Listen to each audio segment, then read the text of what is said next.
तो solo levelling का season 2 खत्म होता है और सोलो लेवलिंग के सीजन 2 में जितनी बैटल थी उससे ज्यादा बैटल सोलो लेवलिंग के सीजन 3 में होगी। तो आज मैं तुम्हें एक्सप्लेन करने वाला हूँ सोलो लेवलिंग का सीजन 3। तो स्टोरी की स्टार्टिंग में हमें दिखाया जाता है लॉरा को, जो कि बात कर रही होती है थॉमस एंड्रे से। तो फाइनली हमें स्टोरी में थॉमस एंड्रे भी दिखेगा, और जिनको नहीं पता थॉमस एंड्रे कौन है, तो ये स्कैवेंजर गिल्ड का लीडर और one of the 7 national hunters में से एक है।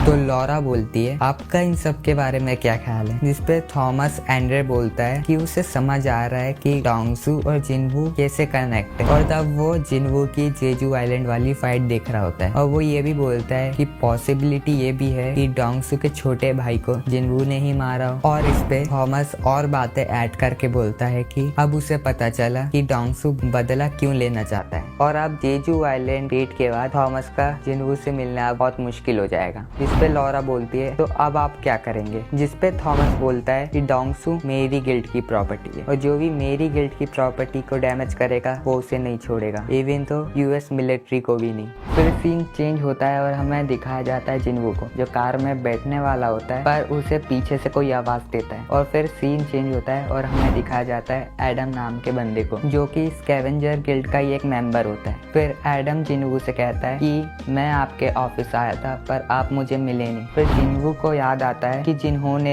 एक बंदे के बारे में बताया था जो मुझसे मिलने आया था, और उसने अपना कार्ड भी दिया था। फिर जिनवू एडम से कहता है कि क्या काम है। फिर एडम जिनवू से कहता है कि मेरे पास एक ऐसी इंफॉर्मेशन है जो पूरे कंट्री या पूरे वर्ल्ड में किसी के पास नहीं है। फिर जिनवू कहता है कि ये इंफॉर्मेशन तुम मुझे क्यों दे रहे हो। उस पे एडम कहता है कि ऐसी स्पेशल इंफॉर्मेशन एक स्पेशल बंदे के लिए ही होती है। पर जिनवू कोई इंटरेस्ट नहीं दिखाता और वहाँ से जाने लगता है। फिर एडम बोलता है कि मैं भूल गया था कि आप कितने पॉपुलर हो, आपसे बात करने के लिए मुझे कोई इन्फॉर्मेशन छुपानी नहीं चाहिए। और फिर एडम कहता है कि हमारे पास एक अवेकन बीन है जिनवू की तरह, जो कि किसी भी हंटर की एबिलिटी बढ़ा सकता है। फिर एडम जिनवू से बोलता है कि अगर आप उससे मिलना चाहते हो तो मेरे साथ चल सकते हो। फिर जिनवू उसके साथ जाने को तैयार हो जाता है। फिर सीन कट ऑफ होता है, हमें दिखाया जाता है कि जिनवू वहाँ पहुंच चुका है और उसका स्वागत करता है वही बंदा जो कि बात कर रहा था कि जिनवू को गिल्ड में कैसे ऐड करें। और फिर हमें उसका नाम पता चलता है जो कि माइकल होता है, और वही डेप्यूटी मैनेजर होता है उधर का, जो कि जिनवू को बोलता है कि यूएस सिटीजनशिप पाने के लिए लोगों को सालों लग जाते हैं, पर मैं तुम्हें कुछ ही देर में दिला सकता हूँ। पर उस पे जिनवू कहता है कि तुम मुझे ये सब क्यों बता रहे हो, तुमने मुझे यहाँ स्पेशल इंफॉर्मेशन शेयर करने के लिए बुलाया है।